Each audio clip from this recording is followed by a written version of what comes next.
Well, good morning, good afternoon, good evening, whoever you are, wherever you are, whenever it is for you. For me, it is just the morning of Monday, March 3rd, 2025, day 1104 of Russia's war of aggression against the people of Ukraine. Last night, we saw kind of as expected, right? The weather is warming up. The power outages, the knocking out of the heat won't mean as much. And so after a week in which we saw over 1,000 drones sent to the territory of Ukraine, we last night saw just 83. Of the 83, hold on, let me check. I apologize. I might have that wrong, actually. No, it was 83 last night. 46 were taken out, shot down physically. The other 30, another 31 were taken out with active countermeasures. That's a total of 77 out of 83, or a 92.3% interception rate. So the Russians are still attacking Ukraine. They clearly have no interest in peace. All of this talk of peace is nonsense if that peace is not lasting and just in the face of Russian aggression. And Russian aggression is they are throwing everything that they can at Ukraine. We saw a missile strike by Russian forces against a Ukrainian training base, and 150 Ukrainian soldiers and 30 foreign instructors are reportedly killed in this attack. It is one of the worst attacks on Ukrainian training facilities in the history of the war. And so who in their right mind thinks that Russia has any interest in peace when they continue to murder Ukrainians every single day, and their own people in grinding attritional advances that make very little progress on the battlefield? The Russians, for their part, after Friday's insane realignment of Washington, D.C. with the axis of evil, marching in lockstep with Kremlin propaganda, insulting the president of Ukraine in every way that one could, the Russians are popping champagne corks. They cannot believe the near total victory that they are having over the United States. The Cold War never ended. It's been going on for the last 40 years, and idiots that we are, we think we won it, while the other side has kept going, and they have subverted the federal system of U.S. government. The U.S. government is in the hands of our enemies and traitors. And here is the evidence. Dmitry Peskov, Kremlin mouthpiece and friend of Putin, says that Trump's foreign policy largely coincides with our vision. Are you fucking kidding me? You're goddamn right it does, because he's bought and paid for by these enemies of ours. As a point of reference, the right, the far right, the maggots, are making a big deal about the disgraceful, insulting nature of Volodymyr Zelensky's dress.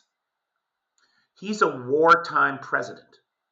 He dresses the way that the men in the trenches dress, to show solidarity, unity with the men and the women that put their lives on the line every day. This is a guy who has survived literally a dozen assassination attempts by the Kremlin. He's on the short list of people they want dead. And you dare ask him, does he even own a suit? Motherfucker. Would you have said that to Winston Churchill when he came to the White House in 1942, dressed in olive drab, to show the same solidarity with the men and the women that were fighting and bleeding and dying every day? in the cause of British freedom against fascism? No, of course you wouldn't have. No rational person would. But you do it to Zelensky. Because to Donald Trump, Zelensky is just a pawn in the way of the great game that he is playing with Vladimir Putin. On the same side, again.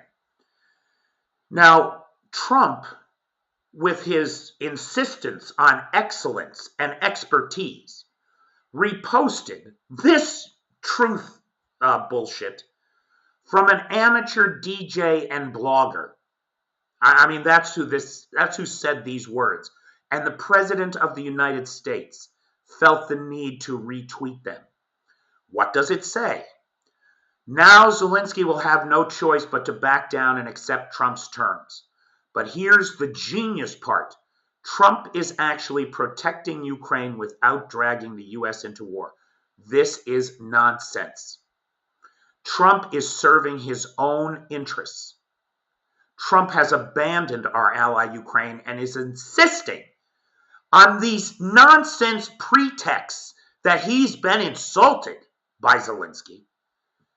On that nonsense is insisting on the absolute capitulation of Ukraine to Russian demands and holding the threat of nuclear winter over us all, which we know is an established Russian disinformation campaign to frighten Americans into submission here. This is not about peace. This is about capitulation. He goes on to incorrectly say, by negotiating a mineral deal, Trump ensures that Americans will be involved in Ukraine's mining industry. This prevents Russia from launching an invasion because attacking Ukraine would mean endangering American lives, something that would force the U.S. to respond. Russia does not give a fuck about any of that. There were plenty of Americans working here before the war. Russia did not care. There were plenty of Americans working in the oil and gas industry inside of Russia that Russia lost when it launched this full-scale invasion and then nationalized those U.S. interests at a cost of billions, hundreds of billions of dollars to U.S. industry. This is capitulation, appeasement nonsense of the first order. Trump played both sides like a master chess player. No, he did not. He submitted to the will of the Kremlin and spouted a bunch of Russian disinformation nonsense and appeasement nonsense. It was the weakest any American president has ever been seen in public in the history of the presidency. In the end, Zelensky will have no choice but to concede. That is the big lie that they want you to believe. That Zelensky holds no cards. The Ukrainians don't have to do anything they don't want to. They're the ones who can decide when they've bled enough. And I'll tell you something, in light of Russian aggression and this betrayal by the government of the United States, I think that the resolve here to keep fighting has only been strengthened, with or without the United States. Like the guys in the Edelweiss battalion told me, we will fight with stones and slingshots if that is all that is left to us. But we will not stop fighting. Here is another lie. Because without U.S. support, Ukraine cannot win a prolonged war against Russia. Without U.S. support, Russia can't continue. That's the reality. Ukraine and Europe and a united America has driven Russia to the brink of its own extinction. To stop now, to give them surcease, to lift sanctions, is all the help they need to keep going, to survive, despite the sacrifices that the Ukrainians have made here for the last 11 years. And I will remind everybody that the full-scale invasion is only 3 years old. The war is 11 years old. And America didn't do fuck all to help Ukraine when Crimea was annexed in 2014, despite our commitments to this country. We should all be very embarrassed about that. Because here, right now, we can see the consequences of that appeasement. Full-scale war. If we appease them again, In a few years, we're just going to see a bigger scale war. We're going to see Zelensky take all of Ukraine, or I'm sorry, we're going to see Putin try to take all of Ukraine, or the Baltics, or Poland, or Moldova, right? It's not going to stop, because what these traitors like Trump and our enemies like Putin have in common is that they never have enough. Where you and I, we can lead our lives and we have enough, they will never know what it is to have enough. They will never stop. And that is why it is critical for civilization to contain them. Once U.S. companies have mining operations in Ukraine, Putin will be unable to attack without triggering massive international consequences. Didn't matter at all what U.S. interests were in the east of Ukraine when the first war happened. It will not matter the second time either. Don't underestimate Donald Trump. In his game of chess, he's 10 moves ahead of everyone.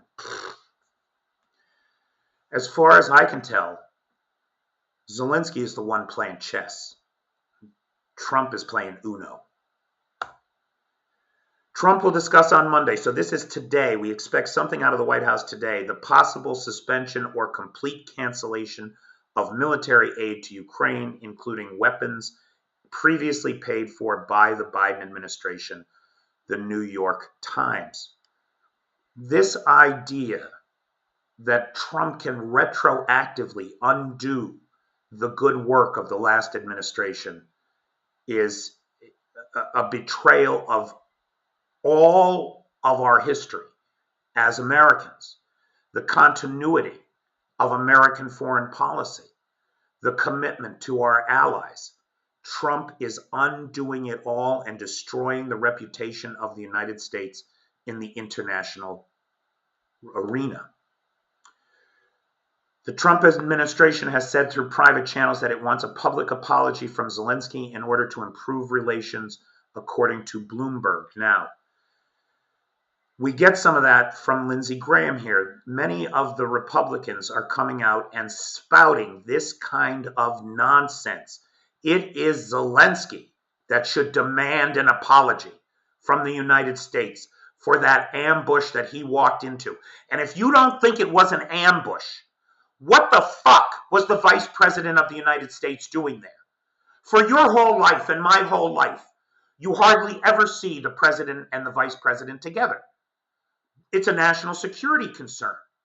If there's an assassination attempt, the last thing you want is for them both to be taken out. If there's a bombing, the last thing you want is for them both to be taken out. The two are hardly ever in the same place together, ever. But he was there for this? To do this? It's outrageous. Let me play you Lindsey Graham here, whom I do not like, but in his defense has been a good supporter of Ukraine until now. Oops, sorry. Met with Zelensky this morning. I urged him to stay on message, be grateful, be thankful. We'll talk about details of security guarantees later. Keep it upbeat, keep it positive. It's absolute, utter disaster. The question for me is he redeemable in the eyes of Americans? Most Americans witnessing what they saw today would not want Zelensky to be their business partner, including me, and I've been to Ukraine 9 times since the war started. I met with him this morning. President Trump I talked to last night, he was upbeat about the deal. I've never been more proud of President Trump for showing the American people in the world you don't trifle with this man. He was very positive. He was very upbeat. He wanted to get a ceasefire. He wants to end the war. And Zelensky felt like he needed to bait Trump in the Oval Office. JD was awesome. This is the world that we are living in, where a United States senator is so compromised by our foreign adversaries that he must get on the TV and reframe as a lie the history of what happened and say that this is the kind of fawning, sycophantic nonsense that all dictators demand allegiance from their, as if you didn't see. Who are you going to trust, baby? Your own eyes or me? That's what we're being asked for these days. Not to trust our eyes, not to trust our sensibilities, not to trust what we know in our hearts is true, but rather the lie of the toxic, abusive narcissist who will tell you what happened, and it wasn't what you saw. Tulsi Gabbard is right there in it, shouting Russian propaganda as she does so well. They're in more alignment, and they should be, with the U.S. when it comes to those freedoms and things you talk about. Certainly, those are not things that you would say that Russia or Putin celebrates or bestows on his own people. That's correct. I would not make that claim, and it's clear that that's not the case, nor does President Trump. But that's not really what we're talking about here. We're talking about many of these European countries and Zelensky himself, who claim to be standing and fighting for the cause of freedom and democracy, when we actually look at what's happening in reality in these countries, as well as with Zelensky's government in Ukraine, is the exact opposite. You have the canceling of elections in Ukraine. You have political parties being silenced or even criminalized or thrown in prison. You have the freedom of religion, churches being shut down. You have political opposition being silenced. You have total government control of the media. We could go down a whole laundry list of issues that are against the values of democracy and freedom. So it really begs the question, as Vice President Vance said again in Munich, it's clear that they're standing against Putin. Obviously, that's clear. But what are they actually really fighting for? And are they aligned with the values that they claim to hold in agreement with us? The values that President Trump and Vice President Vance are standing for, and those are the values of freedom, of peace, and true security. All right, so the way that you describe... Ms. Gabbard has clearly confused Russia with Ukraine. As a person who lives in Kyiv, I can tell you that within 10 blocks of my apartment, there is a Jewish synagogue, a Muslim mosque, a Greek Orthodox church or a Ukrainian Orthodox church, a Jehovah's Witnesses temple, and a Mormon temple too. Freedom of religion is a real thing here. The political opposition has been silenced. This is nonsense. Absolute nonsense. Government has complete control over the media. Bullshit. I mean, for all intents and purposes, I'm an independent media person in Ukraine. No one has ever tried to influence what I say or how I say it in any way. With the exception of one American who wanted me to tone down the rhetoric about Trump. Other than that, no. Actually, it's about a half a dozen Americans on the subject of Trump. Because there are a lot of Trump supporters who support Ukraine. And they're right to do so. Absolutely. They understand that Russia is the enemy. What they fail to acknowledge is that Trump is a creature of the Kremlin. And in supporting him, you support our enemies. And I'm sorry, but after that display on Friday, you have to face the truth, America. You have installed a Russian puppet regime of incompetence in the White House that has subverted the U.S. federal system. On the subject of these incompetents, we have Pete Hegseth, the current Secretary of Defense, a guy whose biggest claim to fame is that he didn't kill someone with an axe as part of his job as the TV host of Fox and Friends Weekend Edition. Not even the regular weekly edition, but the weekend edition. And likely because he's just too drunk most of the week to handle the full-time responsibility. We've put him in charge of the nuclear arsenal. Yes, that's where we're at. And he just did a great favor for the Russians. Here's a list of favors that this administration has done for Russia so far. Secretary of Defense Pete Hegseth, I have a typo there, sorry about that, orders DoD to cease all Russian cyber operations. So the Russians are free to attack and pillage and ransomware our networks, but we are not free to attack back. That's great. Good to know. Trump sanctioned the ICC, which has an arrest warrant out for Putin.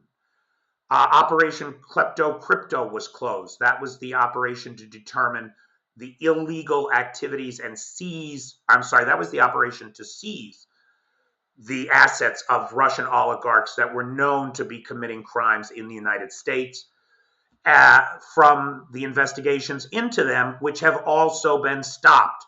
All investigations into Russian oligarchs have been ordered stopped. America, maggots, come on.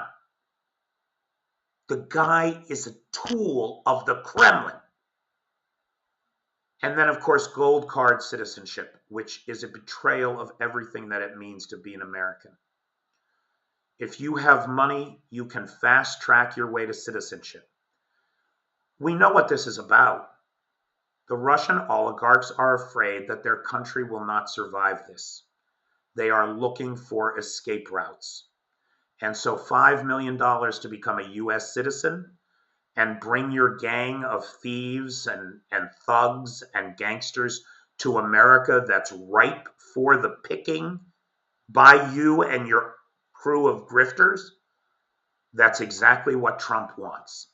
He wants more people here to fleece the American public and line his pockets for the opportunity. It's obscene. Meanwhile, Europe stands firmly with Ukraine on the side of democracy and civilization and a future for the world. This was an emergency meeting of 10 European leaders plus high-level representatives of the EU, like Ursula von der Leyen, held in London over the weekend, Sunday, just yesterday. Out of it, a couple of things came. These were pronouncements by people like the Prime Minister of the Czech Republic, who said, "We stand with Ukraine, are on the side of a free world." Latvia stood with Ukraine. Spain stands with Ukraine. Moldova stands with Ukraine, and said very clearly, the truth is simple. Russia invaded Ukraine. Russia is the aggressor. Ukraine defends its freedom and ours. Fucking A, Maya. They certainly do. Donald Tusk, Prime Minister of Poland, said to Zelensky, "Dear Ukrainian friends, you are not alone." Thank you, Donald.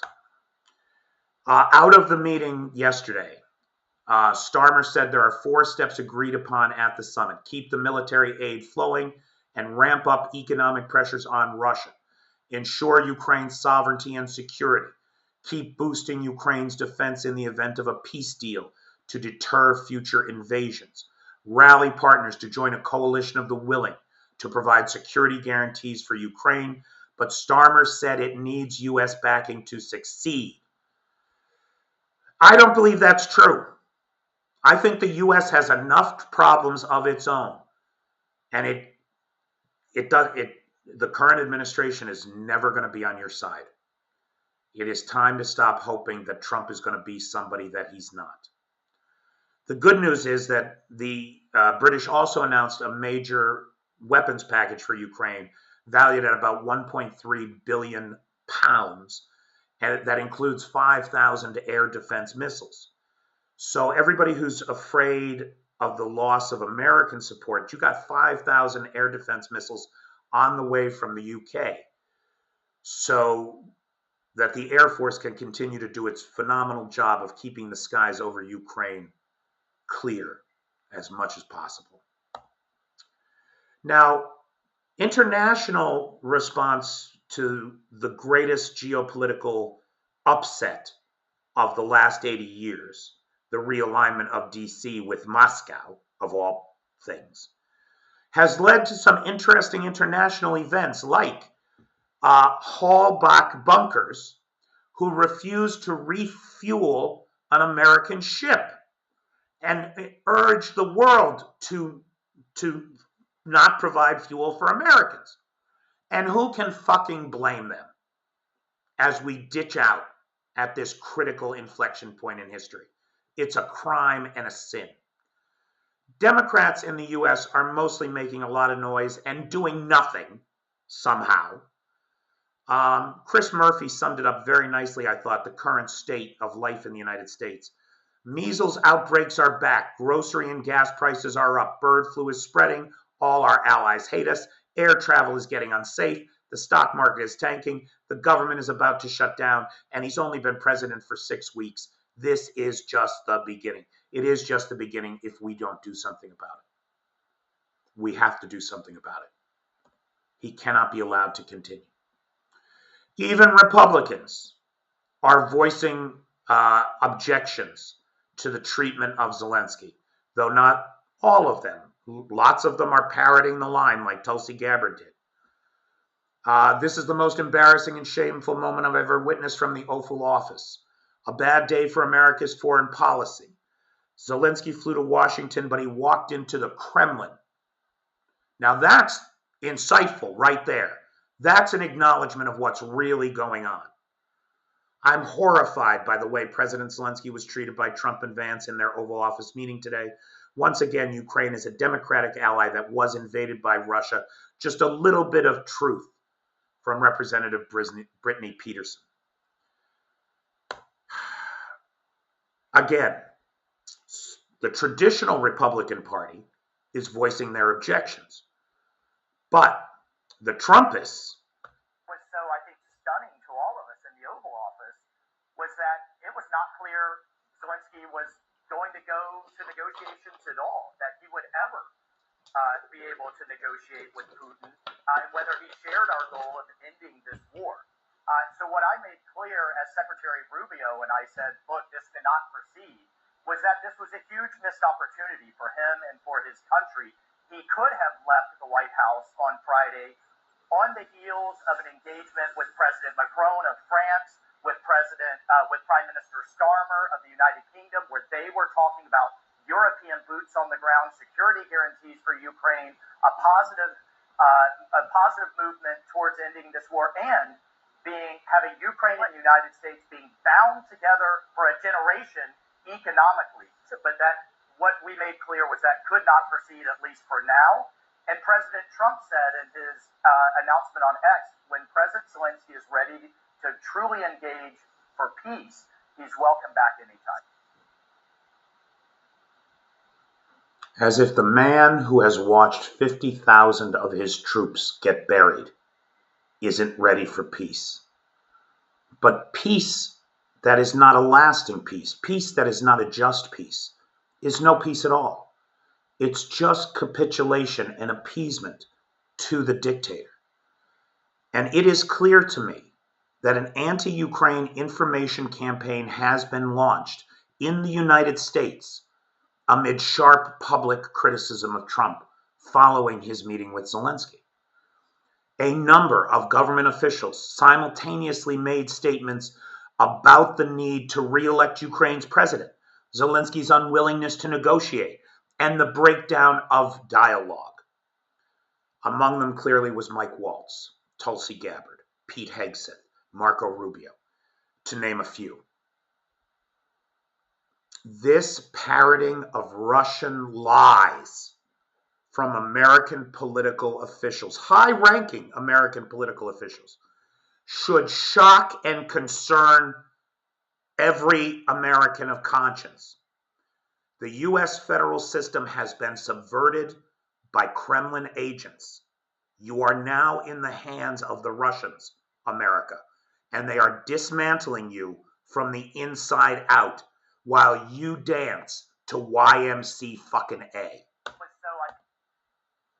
In spite of all of this, Zelensky told the BBC that he's still ready to sign the mineral agreement with the United States if he's treated as a respectful partner. This bullshit about him having to apologize, I'm not saying he should insist on an apology. You'll never get an apology from a narcissistic piece of shit like the orange orangutan. It's not going to happen. So I'm not suggesting that, but under no circumstances should President Zelensky apologize for the abuse he had to take. Sorry about that, guys. The Clip Champ only lets me make half-hour recordings, and I forget about that sometimes when we go long. And it's a big day, right? This is the single biggest geopolitical realignment of great powers since the end of World War II. We never in my life did I think I would live to see what I saw on Friday, the President of the United States sell out a Democratic ally to the Russians, our greatest enemy for my entire life. It's insanity. Now, on that subject, I do want to say Zelensky has been a true leader throughout this. He didn't lose his temper. He took it like a man and walked out like a man in the face of the infantile nonsense coming from the so-called leaders of the free world. I want to mention something. I suggested when this slide came up that this had been an ambush. And I believe that it was, for all the reasons that I stated. But Mr. Global, who's an oil expert, he has an interesting theory, and it's worth mentioning. You know, Donald Trump has made a big deal about the BRICS nations trying to supplant the US dollar with a global currency, a new reserve currency. Well, no one is doing more damage to the dollar as a global reserve currency than Donald fucking Trump and his inflationary policies, his xenophobia, his narcissism, and his alliance with our enemies. So nobody's doing more damage to that than he is. And until he was president, I would have said there was no way. And even now, the idea of something replacing the dollar is like insane nonsense. It's not going to happen, not anytime soon, unless the United States undermines its own currency in the world, which Donald does seem to be doing. So Mr. Global has an interesting idea that he thinks we may see the White House claiming that sanctions have to be relieved or else these BRIC nations are going to get together and create a currency to replace the US dollar as the world reserve currency. That's a very interesting idea, and he may well be right. So I'm going to be very interested, following Mr. Global's advice, to watch for signs from the White House that they're going to lift sanctions to protect the dollar. If sanctions do anything, they weaken our enemies' currencies and it strengthen ours. So the whole notion is bullshit of the first order.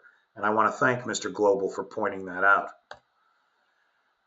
In Sugar Bush, Vermont. Now, how has the response to all of this been from Americans? Vice President J.D. Vance and his family following yesterday's fiasco there in the Oval Office with Ukrainian President Zelensky. There's some new video now we have showing the Vice President being greeted by protesters holding anti-Vance, pro-Ukraine signs as he makes his way there to Vermont for a ski resort vacation. More protesters met the Vance family outside of the resort, and the family ultimately had to move to an undisclosed location. Now, this is great, right? Americans standing up to the corruption inside their own government and forcing the Vance family to seek shelter at an undisclosed location and not dare show their faces on the slopes. Good. They should know they're not welcome.